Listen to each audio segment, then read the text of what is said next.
welcome to Super Dwarf Sundays, episode 3. And in today's episode, I am going to show you a little bit of footage of some of Tau Ceti's behavior and activities from this previous week. But I wanted to give you a piece of his origin, and that's his name. How did I come up with the name Tau Ceti? Well, I'm a huge fan of science and astronomy and science fiction. And Tau Ceti seemed appropriate since Tau Ceti is a yellow dwarf star about 12 light years from Earth.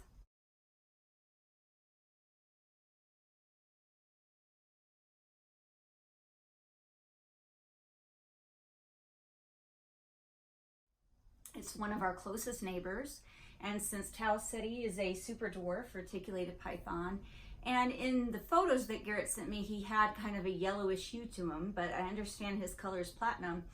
I just started looking up names of dwarf stars. Tau Ceti is an easy name to say, it rolls off the tongue, and it's been featured very prominently in the search for extraterrestrial life, and it's been looked at as having about 5 planets surrounding it in the habitable zone, although it has a very thick debris disk that surrounds it, and so any planets around the star Tau Ceti would be bombarded constantly with asteroids and particles from space, so I don't know how habitable that would make them. But anyway, it's also featured quite prominently in many science fiction novels and science fiction movies and television, such as Star Trek, which I'm also a huge fan of.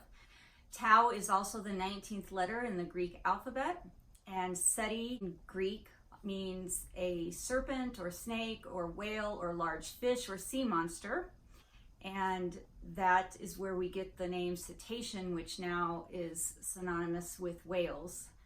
So I just liked the name. It was kind of a science and science fiction-y name and related to a dwarf star, and I just thought it was cool. So that's why I named him Tau Ceti. And also TC is a great nickname, and that's also easy to say.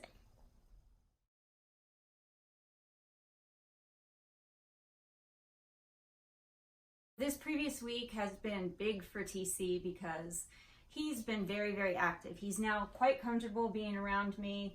He's quite comfortable coming out when I'm in the room. In fact, is coming to the glass door oftentimes and asking to come out when I come into the room this week. And he's eaten this week a second meal since he's been with us. He's explored a little bit outside of his enclosure. He seems very comfortable with me handling him now, and I'm just very pleased with his progress. He seems to like his new larger enclosure. I just think that he is getting more confident, and that's why he wants to come out and explore and interact with me. He just ate last night, and so I'm not going to get him out and handle him right now. If he comes out on his own, that's one thing, but I'm not going to force him to come out.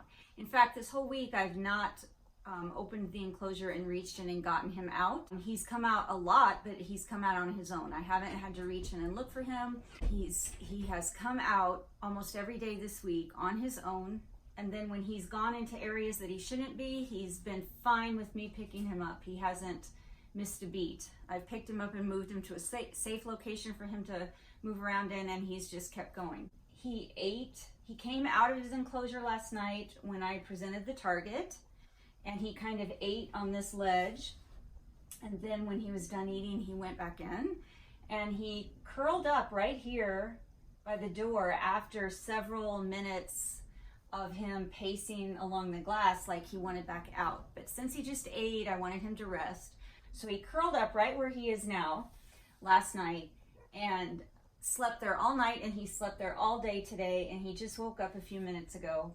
And I'll zoom in so that you can see him. But I'm just very pleased with how he's doing. Since he just ate, I'm not going to mess with him or pull him out, but I wanted you all to see him. He's doing great. And we will see you all back here next week for Super Dwarf Sunday episode 4.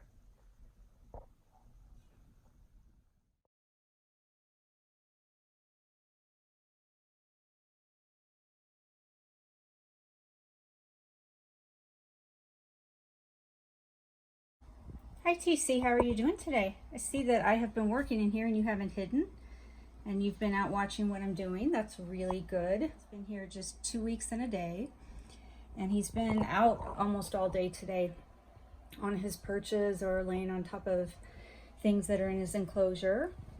And he didn't freeze very long this time when I opened the door, so we're getting a lot of improvement as far as him habituating to the activity and my presence, and that's fantastic. Okay, somebody decided he wanted out tonight. It's August 7th, 2019, and he has been out all day in his enclosure. He hasn't been hiding at all. He's been watching everything I do. And this evening he came to the glass and was pushing on it, and when I opened it, he froze for just a second and then he came out. Unfortunately, I can't let him stay out too long because I have some horses that are hungry and they need me to go feed them. So I'm going to let him stay out for maybe 5 minutes or so, and then I'm going to have to put him away and go feed horses and pigs and outdoor animals. But I'm very happy to see that he is brave enough to come out today.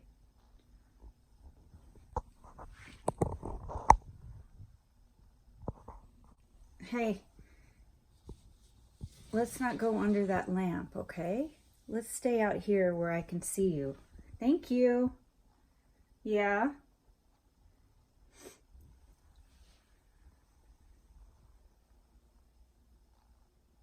You need to stay where I can see you. Here's one of our Darwin carpet pythons down here that's curious about who's on top of her enclosure. This is the female Morelia spilota variegata that we have.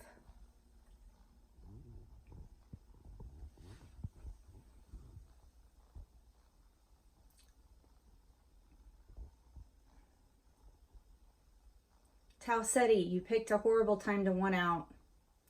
I can't stay in here with you for very long today. Now he's climbing on the outside of the enclosure of a couple of our other carpet pythons who are adults. Quite a size difference there.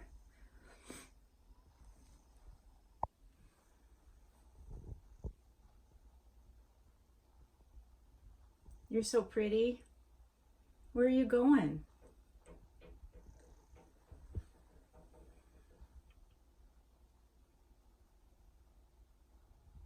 And I love watching their eye movement.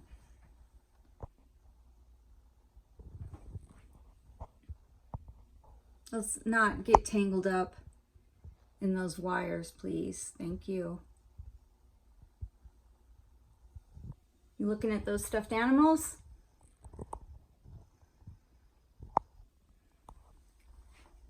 All right, let's not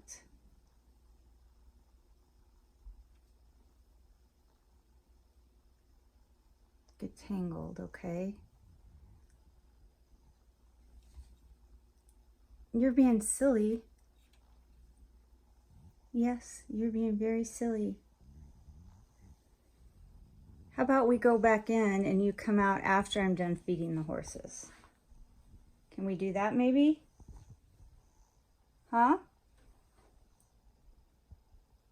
Let's go back into your enclosure, and after I feed the horses, you can come back out. Hmm?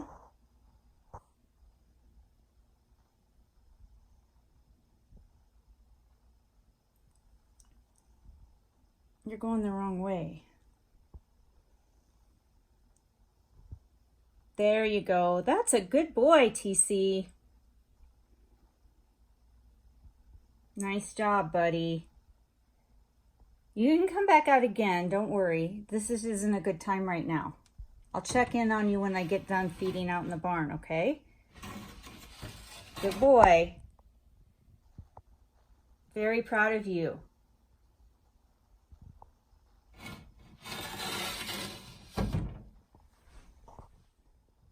He wants back out already. My husband says that I create monsters by letting them out, because once they discover that they can come out and explore, a lot of them want to come out all the time. But I think that's fine. I mean, they live their whole lives almost 24/7 in these enclosures. They're never going to get to go into the wild. And so I try to let them out as much as I can to exercise and get mental and physical stimulation.